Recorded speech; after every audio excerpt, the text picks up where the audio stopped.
When you're blue and kinda lonely too, you'll find a smile will go a long, long way. Though you're down, don't sit around and frown. A little smile will go a long, long way. Never grieve, just try to make believe the sky is blue, although you know it's gray. Don't you find it's just a waste of time? You'll find a smile will go a long, And it's time for another rousing edition of Ron and Jen's Great Escape. This is our effort to, we kind of drifted away from what our mission statement was in the last podcast. There's just so much negative stuff going on. It's, but anyway. This is our attempt to turn the news frown upside down. I don't think we were negative. I think we were adults for a second.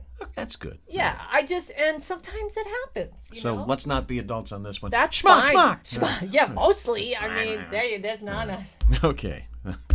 I hate to break the news to you. Such a dork. I hate to break the news to you. I love you, Ron. You're a good man. Thank you. You're welcome. Hate to break the news to you for the third time. Yeah. But apparently you didn't have the highest bid because the historic Miramar Mansion in Newport has been sold. Oh, drat. Darn it. This is beautiful. 30,982 square foot Newport Mansion on Bellevue Avenue.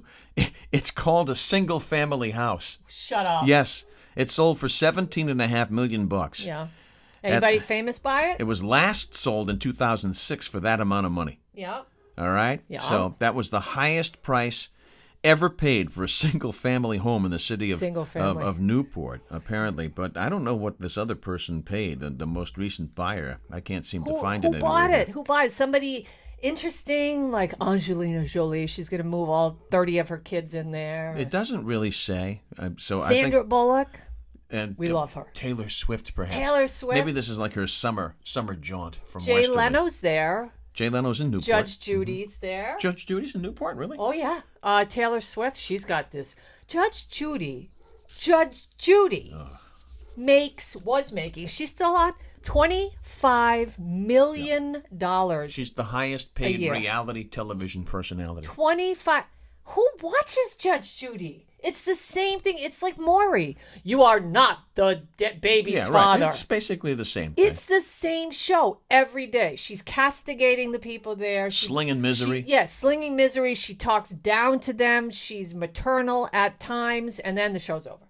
I can't stand that show. I mean, come on. After Judge Wapner, it's over. Wapner. He dead. Any of those shows, any of those courtroom shows, I can't stand. I think they're just really stupid. It's awful. What would be the only way? No offense, Judge. The only way that would ever get me to watch that is if any of these judges could just give the death penalty to these people.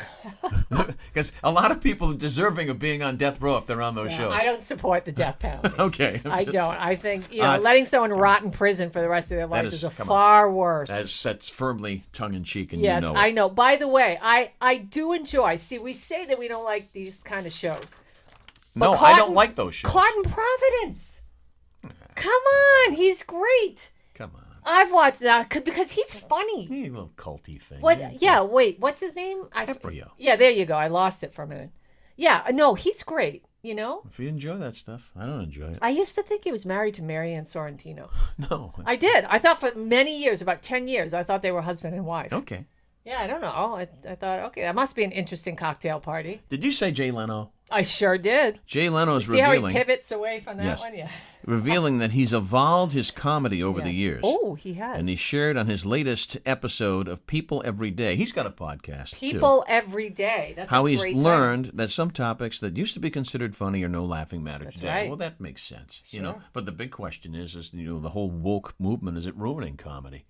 Because comics are petrified. It's ruining everything. It's ruining countries. Comedians are petrified to be edgy about the whole thing. Did you see where the president of France says, hey, America, keep your wokeness away from my nation, because my country, because it's ruining us. It's racializing everything. This is seriously what he said over the past week. Hear, hear. And, if you watch old movies that are out right now, that are big, big movies, I'm not going to say which one because I don't want it to be destroyed. But there's something in one of these movies where there's clearly something that somebody could say is racist because it's a stereotype There's of tons of movies like of that. the Asian culture. It's a candy, and it's prominently featured in this particular scene in this film. And I thought, just it's going to ruin everything. Somebody's going to call and complain. I'm waiting for Christmas Story. You know how they do the marathon of Christmas Story? Mm-hmm. Well, Christmas Story is about a white family, and there's not a lot of ethnicity in that film, or There's none. Yeah, or people of color, or whatever. And so I'm waiting for some network to say, well, we can't because it's not inclusive. Christmas Story. So it's ruining. It's crazy how it's just taking down everything. I'll throw one at you before we move on to Jen's news. Yeah. I was watching Silver Streak on AMC. Oh, that's last an night. okay movie. Gene Wilder and Richard Pryor. Oh, Silver Streak. I was thinking Silver Bullet. No, Stephen that's King. terrible. That movie's Yeah, awful. well, that's why I said that's okay. That's Nick Nolte, isn't it? Not Nick Nolte. No, the other that's Bruno. Corey Haim. Yeah, but I'm talking about the adult actor. Oh, it's Gary Busey. Gary Busey. Yeah, Who's that guy. was nominated for an Academy Award. Did you know that? Not for that movie. Yeah, for the Buddy Holly. Buddy Holly. Yeah, story. he should have been. That's a great movie. That's a really good movie. I used to watch on Channel Good 56 movie. Back to Silver every Streak. Saturday. Back to Silver Streak. Well, one when they of played it. the most memorable scenes in Silver Streak, because that's when the Wilder and Pryor first teamed up, and it was magical. They had an incredibly funny relationship. Blazing Saddles. He wasn't in Blazing Saddles. I Richard know, but Pryor I was wasn't just in thinking that Richard Pryor wasn't in Blazing No, Saddles. I'm not talking about. I meant Blazing Saddles because they were funny, they were inappropriate, they could do that kind of stuff. But I'm back talking specifically about the chemistry and relationship between Wilder and Pryor. They went on to make other movies together. They did. Stir Crazy and stuff like that. They did. But there is a scene, and it's one of the most memorable and, quite frankly, funniest scenes. Inappropriate. And do you know what the scene is? I don't. He's wanted for murder, Gene Wilder. You see, so his picture's everywhere, and they're trying to get on the train, trying to get the tickets to get back on the train, and they go into the men's room, and Richard Pryor proceeds to make him black. Mm-hmm. He puts shoe polish on him. He puts this is what I'm saying. A toque on him. And he says, now you gotta get the rhythm. You gotta get the rhythm. And he's holding the radio up, and you got Gene Wilder going, I'm bad. Listen, I'm bad. This is why I say, and it's hilarious. It is hilarious, and it's harmless. It is harmless. Blazing Saddles, and that's another. Blazing Saddles. That's some language in there that definitely is questionable. Yes, but it's funny. And back then, everybody was on board. This is what I'm trying to say. Sure. Inappropriate stuff at a certain time.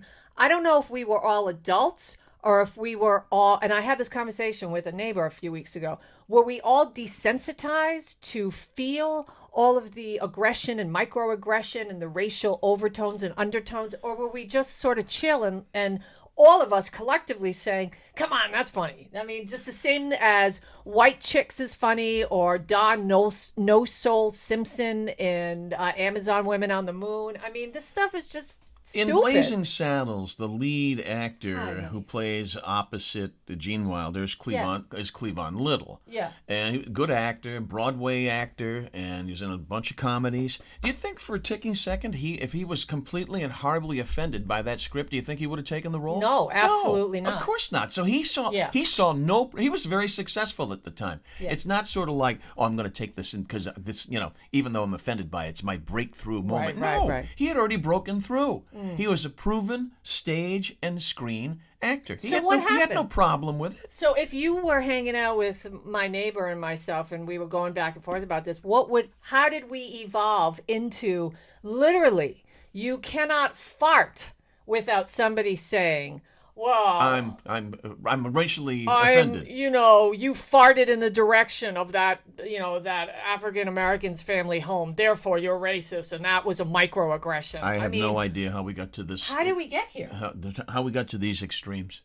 Yeah, it's just so disheartening because they're just, and the people that are trying to break away and break out of it. I mean, I give them a lot of credit, and they're really putting their careers on the line right now. And I think that's why so many people don't want to say anything because, many of us are just kind of, in the mindset of, I don't want any trouble, man.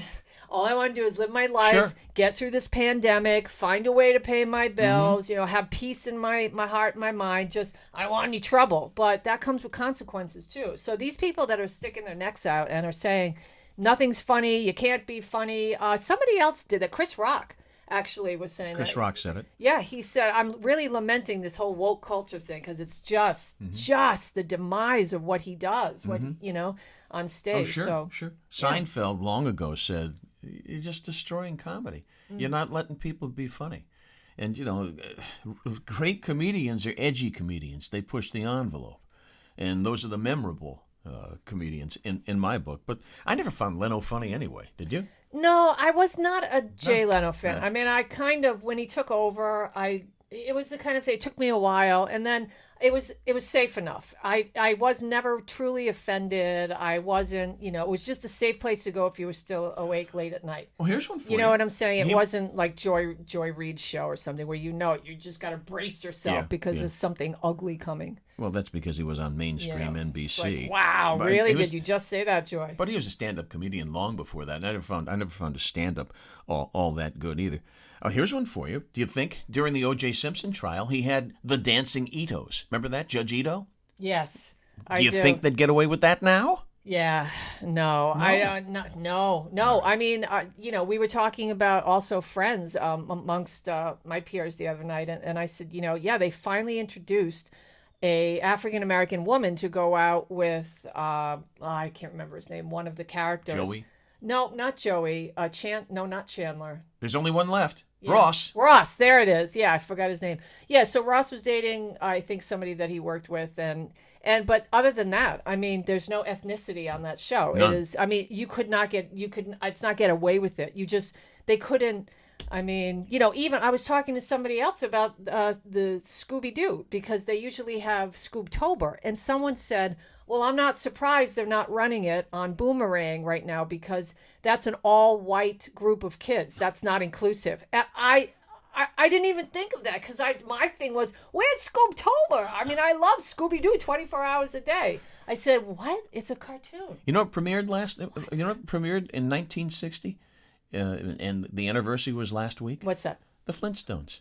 I never got into them. I never was I used to watch it all the time because it was on, but the only time I loved the Flintstones is when that little Martian dude was on. I don't. That's when it jumped the shark. Oh no! Or when Bewitched, they had Bewitched on. Samantha and Darren were on. They were neighbors. They were on the. They were on the Flintstones, and when they had guests like that, I was really into it. The reason I bring it up is because that's the first primetime animated show ever on network. Oh, really? Yeah, first time. How about Family Guy and South Park? You big fans of that stuff? And, yeah, you know what? I'd never really get into that. I've never seen, what's the other one, the animated one that's been on forever? I don't know. There's American Dad. There's Family Guy. There's. I just said South Park? No, South Park. No. I can't. It's brain fart. There's another huge one? Brain fart. Yeah, it's been on forever. What characters are in it? It's not Family Guy, is it? I don't know. Yeah. Let's move on. Because right. I can't. I'm not going to come up with it. I'm not going to come up with All it. right, his stuff is over. Is it time for me? It is time. It is time for me and Nana and America's favorite segment. What are you doing The on Simpsons. your phone? The Simpsons. That's the longest running animated. He right couldn't now. let it go. America's favorite Just sit back and relax and enjoy the ride. That's what my late father used to say. He'd take us places and we'd all be fighting and screaming in the back. Wait for it. Oops. Little dramatic entrance there. There's the sock puppet. Hello, America. It's time for your favorite segment. I said so. That's why it is. Ready? Nana's news. What do I got today? Big news, Ronzo. All right. The return of the McRib is actually happening. McDonald's is bringing back a fan favorite. And if you think that sounds disgusting, I know. It's just meat and McDonald's like that. I get it. But it's a big deal. It's a big cult thing. It is a huge... So for all of you folks that love you some McDonald's, on November 1st, for a limited time, you can, and by the way, participating McDonald's will have, yes, the McRib. So look for signs, they say, outside of the building on the marquee, and then you'll know for sure. And why are they doing this? Because this year actually marks the 40th anniversary of the tasty yet inexplicable sandwich. McRib. That's what I know. And I mean, if you brought that sandwich to a lab, I wonder how much meat would be in the sandwich. Do you know, I won't eat McDonald's anything except for the French fries at this point. Because one time when my dad, before, it's so strange. At the last couple months of his life, my dad really just wanted fast food all the time. And it was McDonald's or Burger King or whatever. So this one night he says, go out, Jen, and get me this at Burger King. Okay, so I bring Molly with me, and I got the little chicken McNuggets. She puked, and I said, I'm never, ever going to... Well, you shouldn't be giving a dog chicken Well, McNuggets. within 1 second of her putting it in her mouth, she puked, and I said, that's it. That's it right there. That's the litmus test. I ain't ever eaten... Stuff from McDonald's. Stuff McNuggets. From the Golden again. Arches. McDonald's makes it so good. Hey, are you a big McDonald's fan? I'm not a big fast food fan. Every now and then, you know, if I Where do you go? Well, if I hit a fast food joint, I'll hit Taco Hell. Hell? You know why? Because you can't make a mistake. Yeah. Whatever you order tastes the same. That's true. Well, what about the mashed potatoes that they mix with corn and the stuff at KFC? No. Really? I can't tell you the last time I was at a KFC. Oh, see, I won't eat the chicken there either, but I definitely will eat the mashed potatoes. I remember that used to be a big thing growing up in Pawtucket, where we had 2 nickels to rub together as a family. And that was always a big deal if my father would show up with a bucket of chicken from KFC. It was that's sweet. It was like a big deal. And look at you now in Chez St. Pierre. I want to live here, and he won't let me. I do. Well, Patty really won't. Everything's got a price. Patty's like, yeah, well, no. Everything has a price. That ends. When we generate the materials here that we work off of, a lot of times I jot down what category it falls into. You know, for instance, news, trending, food, pets. This one, read what I put down for. Where did you put your McDonald's story? Oh, my McDonald's story, I just put it underneath, so it's probably last. Right there. Read what I wrote on that. He wrote. So it's on top. It says Jen's News, and then he put food, and then underneath that he wrote sort of. Yeah, sort of. Yeah, I mean. Mystery meat. Hey, Patty News. Patty did something so nice for me. I walk in, Patty and I had the best conversation. She was so excited. So she's going as something for Halloween, and then she's going to allow me to be that character as well. And I'm so excited because we're going to dress up for the Halloween edition version of. We are? Yeah. Okay. Yeah, well, I will. All right. Well, you have to now. Okay. So Sam Adams. How many people love Sam Adams beer? You think it's, It's heavy. Yeah. It's heavy, but, I'll crack one every now and then. Well, the new beer that they have out will be illegal in 15 states. Illegal? Yeah, here's why. Sam Adams is set to release their, quote, Utopia beer in at least 35 of the 50 states on October 11th. Why not the other ones, you ask? Well, it would be illegal, not because it's infused with CDB or anything like that. It's just your run-of-the-mill alcohol, but there's a lot of it. I guess this is a serious beer. The new beer option has so much alcohol in it, it breaks some state prohibition-era laws on alcohol content for beer. Wow. Isn't that wild? That's big. Yeah, so it's got, if you want to know how much, 28%. Utopia has a strong 28% alcohol level. It says, by 5% alcohol by volume, blah, blah, blah, blah, blah. Anyway, it's illegal in Alabama, Arkansas, Georgia, Idaho, Missouri, Mississippi, Montana, New Hampshire, North Carolina, Oklahoma, Oregon, South Carolina, Utah, Vermont, and West Virginia. But I don't hear Rhode Island in there. Yeah, that's right. So hey, listen, you know what? This is it. I'm going to do something. I'm going to give you the money because I don't want to go in, but I'm going to give you the money. I want you to have one of those beers on during the show. We can do that. It's a podcast. Yeah, I can do that. And then we'll see what happens. Maybe something loopy, crazy will happen. Drink up, Shriners. Yeah. All right. And finally, Joan Collins is in the news. There's a name you probably haven't heard of in a long time. She's got to be in her 80s now, isn't she? Oh, she is. She's in her 80s, and she's married to some guy who's about 54.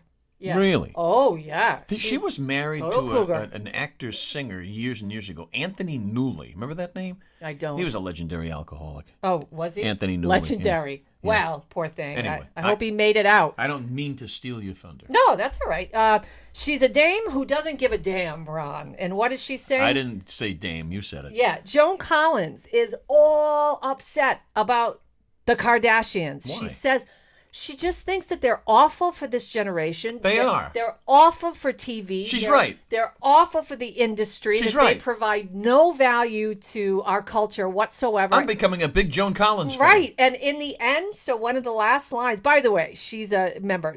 Dynasty was her big deal. Yes. Linda Evans, remember they were wrestling in the pool? She says of them, it's messing up little girls and young women because, quote, there's an awful lot of surgery there. And she would know. Well, that's what I'm saying. You hypocritical. What a thing to say, Joan. I don't know. And she says, am I the only one who notices these things? No. And she says the lips that these people have done, the things that they've done to their faces, they look ludicrous. They're trending in cosmetic surgery. She says, I'm sorry. If people want to go around looking like that, she's going to talk about it and laugh at it. Yikes. Wow, Joan Collins. Yeah. By the way, she is one of the few surviving celebrity villains from the TV Batman series. No way. Yes, she No way, I played. didn't know She that. played the Siren.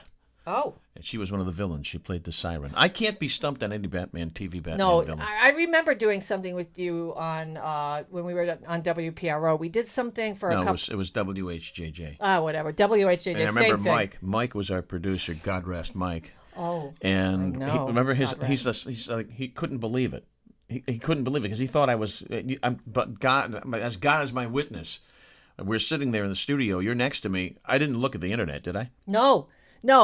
It's sad. It's pathetic, quite frankly. A little, but it's impressive. By the way, she's really tight with Kris Jenner, so they're very good friends. And she says, "I'm sorry, we're great friends, but That's some face work there too." yeah, by the but way. her family is just out of control. So All right. that's that. That's all I have for Joan Jen's Collins. news. Joan Collins. Oh, you know what I'll do? I'll put up a picture of Joan Collins on our Ron and Jen's Great Escape page next to the Kardashians, and we can decide who had more surgery.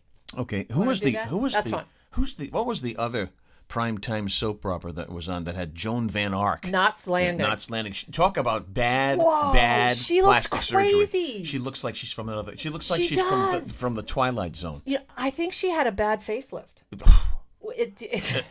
You think? Is that what happened? I think she went to Pep Boys and got on the lift with that work. Good Christ. Yeah. I just, Holy there's something shnikes. to be said. Somebody asked me, I did Botox once, long ago. Really? I had Botox put in my chin, and this was in around 2003. I don't know why I did this. Imagine all those years ago. I was in my 30s. And it affected my mouth. So my mouth drooped and my lips. So it freezes the muscles. So I went on a date. Coincidentally, I was on a date. I thought I probably wanted to look really good. I went to take a sip out of my straw of my soda, all down my face and neck because I couldn't use those muscles. Same thing In my lips. Seriously, well, that was a one and done date, and that was the last time I ever got Botox. It's as though you True had story. you had Novocaine, as though you had Novocaine. Yes. You can't feel anything. That's right. Yeah. And from that point on, I said, I don't care how nasty I get. If it just hits me when I'm 56, 57. I mean, there's something to be said about women that are aging naturally. Gracefully. Like Annette Bening. You know what I'm saying? Yeah, that's a great example. Yeah, like these women in Hollywood who just are allowing the process to go. I mean, because And there are guys who fall in that category, guys. too. I'll give you one. Michael Douglas. Yeah, let it go. Well, no, he had Let a it go. facelift. I don't think he did. I think he did, but All right, he then married. Let's scratch him off. Yeah, how about Josh Brolin's dad? What's his name? He's married to Barbara Streisand. Yeah. The other Brolin. Yeah, he's James Brolin. He's so handsome. The star of The Car, one of the worst movies ever made. Yeah, I mean, there are just men always look better than women when they age. I don't know you about think? that. No, not necessarily. Not Yeah. necessarily. I mean, they seem to get cuter. You guys can have facial hair and do your hair different ways. And, And you could get really fat and hide behind a beard. And... no, guys do that all the time. I guess. All right, you done? I am. All right. What else? What else you got? I Ron? love when we get combinations. I like when two worlds collide. We have a sports brouillon. a major sports brouillon. Hours after the Milwaukee Brewers clinched the National League Central title, one of their principal relievers, Devin Williams, let the celebration get a little out of hand, tongue-in-cheek. He got cocked, he punched a wall, and broke his hand before the postseason begins. What an idiot. Yep, what a brouillon. So there you go, a sports brouillon. And we'll follow it up with, where did that come from? We've replaced unusual history for just a little while. You know why? I have no why, because you got lazy. Well, yeah. Well, you're not That's supposed what to you say said. that. No, you said it in the last podcast. You're supposed to say, because we can. Oh, because we can. But you said in the last podcast, okay, I admit I've been lazy. And you said it like that, too. No, it's true. All just right. like that. All right. So you want to bring that back next week? No. Next podcast? No. Okay. No, I don't. All right. I like this, because you do the work. 3 sheets to the wind. Oh, yeah. Means you are... Hammered. You're plowed. Where did that come from? Where did that come from? Where did Hazel come from? Where did you come from? She's so cute. She came from the RISPCA. She's a rescue. She's so cute. The story goes that a volunteer who successfully secured a sheet that was, quote, in the wind, was given a generous tot of rum as a reward. A tot of rum. A sailor, therefore, who had secured 3 sheets in the wind, moving the sails around, and lived to drink his just desserts, that would be 3 major pops, was likely to end up very happy, but extremely drunk, and therefore he was 3 sheets to the wind. And now you know the rest of the story. What an interesting, I was having a discussion with some of my Christian friends the other day, and we were talking about whether it's okay to drink. And so my thing is, I said, well, Jesus drank wine. I mean, everybody's getting married. There's wine at all these parties, and they're dancing and drinking. And then they say, though, but the Bible says, be sober-minded. I say, yeah, that's his disciples say that, but Jesus was drinking wine. He was making water into wine. That's a nice trick. Isn't that? Yeah. That's a good one. That is a good one. Well, yeah, that's because he's Jesus. No, really, in the great scheme of things, has a better trick ever been performed? Could Penn and Teller do that? No, Penn and Teller couldn't do that. Speaking of Penn and Teller, I watched. Only one of them speaks, by the way, Penn and Teller. Yeah, well, no, not anymore, right? Because I watched a. He plays the father of somebody on Friends. Well, no, I saw Houdini. On the History Channel, History's Greatest Mysteries. It was so fascinating. And they both made, I believe, Penn and Teller, the guy with the little glasses, right? Yeah. Mm-hmm. And then, and which one's Penn? Which one's Teller? Penn's the big guy. The big guy. Okay. Penn, so Teller he did a lot of crying. In that? Yes, he was crying. He was moved by all these things. And I'm thinking, did this guy have a couple glasses or a couple shots before he did the show? Houdini's a rather dramatic character. What a great show, with though. A terrible demise. Yeah, Houdini. I mean, fascinating. So I'm fascinated with Harry Houdini. I don't know why. So because he's a fascinating guy. Yeah, I mean, it's great. So History's Greatest Mysteries with Lawrence Fishburne. He's the host of that, and I believe it's episode 2. So if you can get that on on demand, it's just so interesting. No, Houdini's a fascinating character. Yeah. The movie that was made years and years ago is horrible. It stars Tony Curtis, and the way that they have Houdini perish at the end has nothing to do with the way Houdini met his demise. The other fascinating thing about Houdini is how he would, like the great Randy, who just passed away recently. He spent a lot of his career trying to debunk people who were trying to, the frauds who said they could get in touch with the afterlife. Yes, spiritual. Well, that was kind of his last act. I mean, it was. Yeah. Yeah, when his body was, giving out on him, then he decided, well, I don't have to do crazy things and risk my own life. Now I can just go and, I can get death threats against me, because I learned during that show that sort of thing back in the 20s, I guess, right? And the 30s or whenever it was. It was 10s and 20s. 10s and 20s, I'm sorry.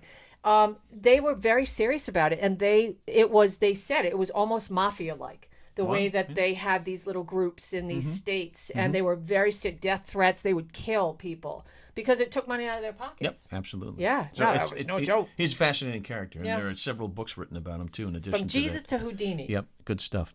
All right, I'm going to put on the instrument. Oh, you are. Did you want to do the, I know one of the things you sent to me was the halftime show for the Super Bowl. I did, yeah. Has been disclosed, and I couldn't believe it. Do you know? I could not believe it, because it's just not, to me, it's not, Let me find that. So here we are. It's not broad-spanned enough for musical tastes. Well, That's just my opinion. Yeah, a lot of people are half are really psyched, and half, it can't be as bad as Maroon 5. That was one of the worst halftime shows Last year's was pretty bad. I've ever seen. But anyway, they did announce it. So the halftime show is going to feature Dr. Dre, Snoop Dogg. I love Snoop Dogg. He's great. Eminem. Good God. And Mary J. Blige. Let me Okay, see. okay. Kendrick Lamar. And I thought there was one more. No, I think that's it. Yeah.